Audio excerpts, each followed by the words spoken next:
Alberto Herrera Díaz, arquitecto con especializaciones en urbanismo, conservación y restauración del patrimonio arquitectónico y revitalización de la ciudad, el paisaje y el territorio.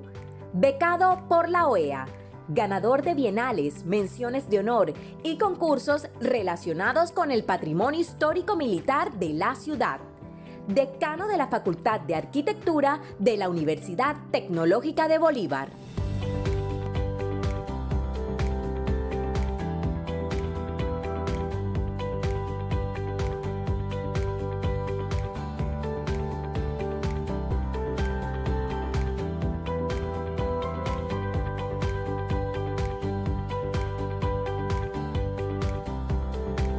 Para hablar de las murallas y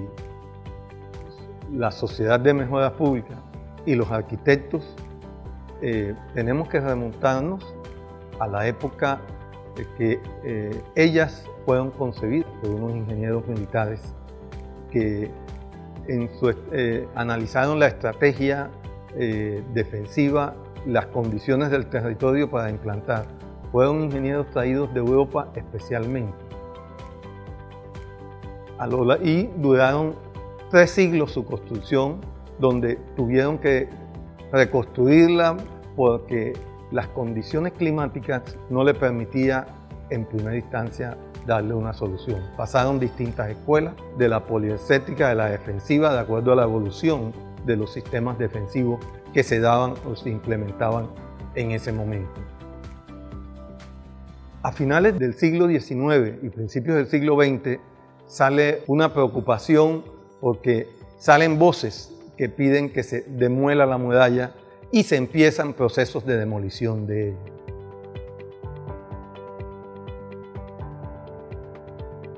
Es ahí donde surge la Sociedad de Mejoras Públicas, hacia 1923, con un grupo de ciudadanos alza su voz y las defiende y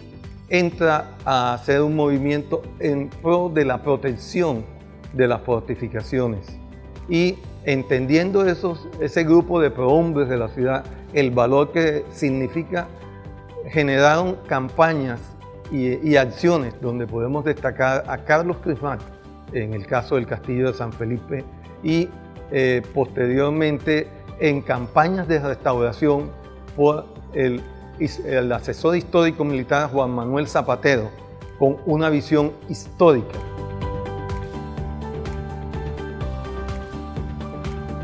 A raíz de la venida de Juan Manuel Zapatero se inician unas campañas donde empieza la vinculación de los arquitectos para actuar. Paralelo a que habían equipos de ingenieros, se pusieron arquitectos de la ciudad, tales como Roberto de la Vega, Alberto Zamudio, Rafael Tono Lemaitre, y por último, no podemos dejar de mencionar a Augusto Martínez Segrera, una persona que estuvo al lado del maestro Zapatero y quien hizo todo, captó todo el acervo del conocimiento y viajó a Europa especialmente para conocer las técnicas antiguas y fue el precursor de cómo intervenir la muralla con las técnicas antiguas. Tengo yo una oportunidad única como arquitecto de participar, porque paralelo a que se daba ese proceso, yo tengo la oportunidad de formarme como arquitecto en la Universidad de Jorge Tadeo Lozano, que hizo énfasis en la conservación, y muchos de estos profesionales fueron profesores nuestros. Nos enseñaron el amor por la muralla, su conservación. De allí tuve el privilegio de trabajar con la Sociedad de Mejoras Públicas como asesor y formarme en el área del Caribe en la conservación, entendiendo que no bastaba con esa formación de conocer técnicas antiguas. Viajé a Europa al Centro de Restauración en Icron, en Roma, para formarme en la restauración y conservación del patrimonio monumental y el concepto urbano. Se da la oportunidad que a mi regreso se abre un concurso internacional de ideas para la rehabilitación de las murallas y su contexto histórico, su conexión con el centro. Es importante, a raíz de este concurso, comentarles esta anécdota. algunos la conocen, pero es bueno ponerla en la historia. Cuando se alzan unas voces de propios profesionales de Cartagena por la labor que se hacía con la recuperación de las murallas, aquellos que no tenían de una u otra forma, porque siempre el patrimonio ha sido un punto de reclamo, siempre de posición de la gente, de decir estar a favor o en contra de las intervenciones, elevaron voces a pedir al ministerio que vinieran a revisar. La solución era que se iba a conmemorar el 5º centenario y se utilizaba la excusa del 5º centenario para promover un concurso internacional de ideas, para rehabilitar y enseñarnos a los cartageneros cómo se rehabilitaban las murallas. Resultado de ese concurso, 3 grupos, los 3 primeros grupos fueron arquitectos cartageneros, a pesar de que participaron profesionales de distintas partes del país y del mundo, destacándose arquitectos como Giorgio Lombardi, asesor de la UNESCO, y fueron los cartageneros, por su conocimiento, por su sentido de pertenencia y su formación, fuimos los ganadores de ese concurso. Pero de ahí surge un proyecto ganador, que es el que le tendríamos que hablar, que cambia el esquema de mirar la muralla como un objeto histórico para verla como un objeto urbano de integración del espacio, de integrarla al interior del centro histórico y al exterior. Se concibe un parque cultural de las fortificaciones para integrar todas las zonas verdes que en su primera etapa la Sociedad de Mejoras Públicas había logrado liberar, pero no había hecho intervención hacia ella. Se plantean una serie de acciones en el exterior y en el interior, y sobre todo en la propia muralla, identificarla de acuerdo a sus frentes de batalla. En su frente norte, por ejemplo, que está constituido por los baluartes de Santa Catalina y San Lucas, que hablaremos a continuación, y el frente sur, que da hacia Boca Grande, constituido por los baluartes de San Francisco Javier y San Ignacio. Es el baluarte de San Francisco Javier donde se inicia las labores, donde se vincula la arqueología como una primera etapa con el apoyo de una visión integral de la restauración para restituir los elementos que se han perdido y se han destruido, como la garita, los merlones, el tendal y su plaza baja, entre otros. Y por primera vez se hace la inclusión de un equipamiento como los baños públicos. Más adelante se hacen unas labores simplemente de restituir las piedras en mal estado, los elementos faltantes, pero llegamos hacia el año 1996-2000, donde la Sociedad de Mejoras Públicas va a intervenir el baluarte de Santa Catalina. Este baluarte, yo diría que se conjuga la historia, la arqueología, la restauración y la museografía. O sea, damos un paso más adelante en la visión de cómo intervenir las fortificaciones. Es así que inicialmente se contrata a la firma Noedo Arango para hacer los trabajos de mantenimiento del baluarte y bajo la dirección del ingeniero Santiago Noedo, se adelanta ese contrato inicial y se visualiza con el equipo que él contrata de profesionales, de arquitectos, de proponerle a la sociedad no quedarnos en simplemente recuperar juntas, limpiar, quitar grietas, sino a partir de los conocimientos que habíamos adquirido, porque tuve la oportunidad con Santiago de compartir en Italia cómo se intervenían las fortificaciones y las murallas, pudimos proponerle a la sociedad que trabajáramos de una manera distinta y que este fuera un proyecto piloto, donde se iba a intervenir a partir de la arqueología, con el conocimiento de la historia, los documentos planimétricos de los archivos de Indias que nos estaban mostrando qué había y qué se había obtenido, con el conocimiento de las técnicas que tenía Augusto Martínez, que nos acompañó en la primera etapa de los estudios, para formular una propuesta integral que fuera el resultado que hoy tenemos de Santa Catalina.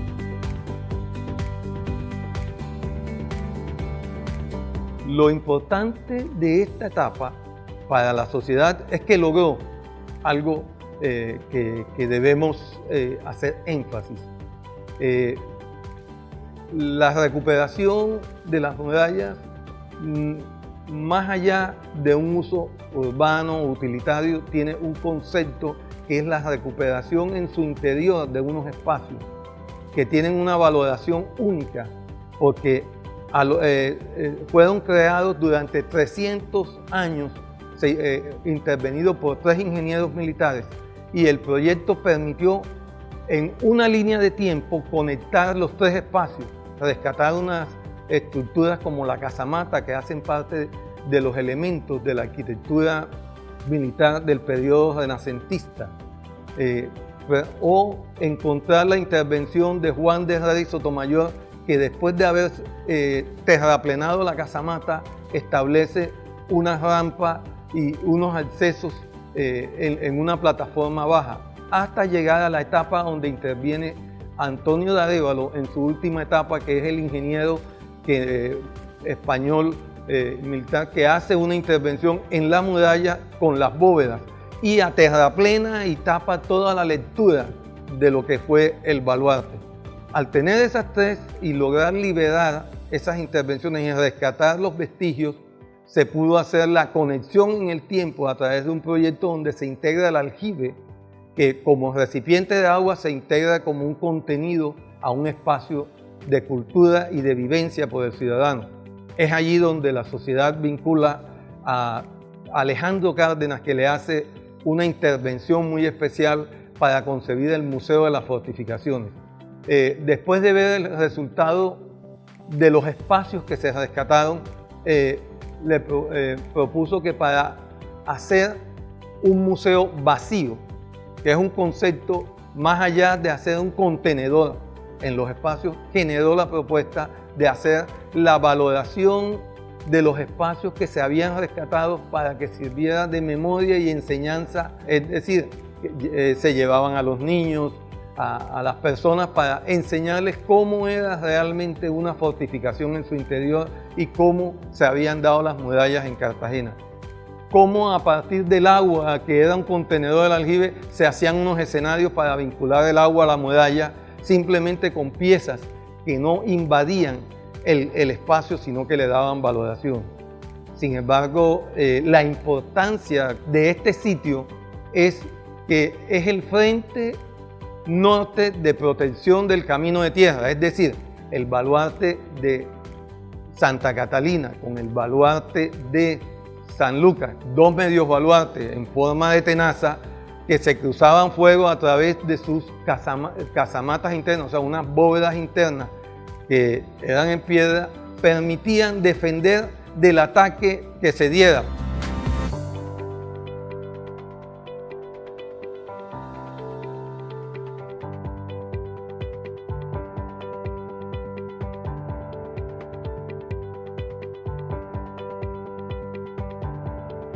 La participación de los arquitectos no para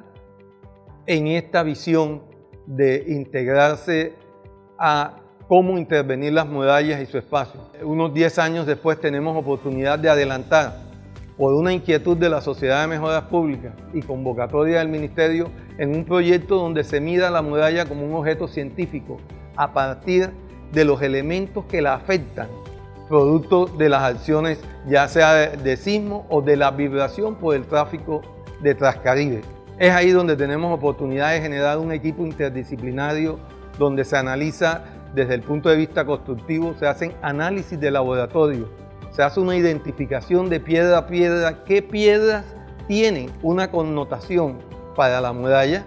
desde el punto de vista de saber si la piedra que veníamos interviniendo en la restauración es el mismo tipo de piedra que usaron los españoles en las canteras de Cartagena, o identificar realmente con las exploraciones de arqueología cuál era realmente la altura de la muralla. Tenemos evidencia de que la altura de la muralla en los tramos que nos tocó estudiar tenía más de 2 metros, que está hundido, sobre todo si lo miramos frente al baluarte de San Juan Evangelista o el baluarte de San Ignacio. A todo lo largo donde hicimos exploraciones tenemos los vestigios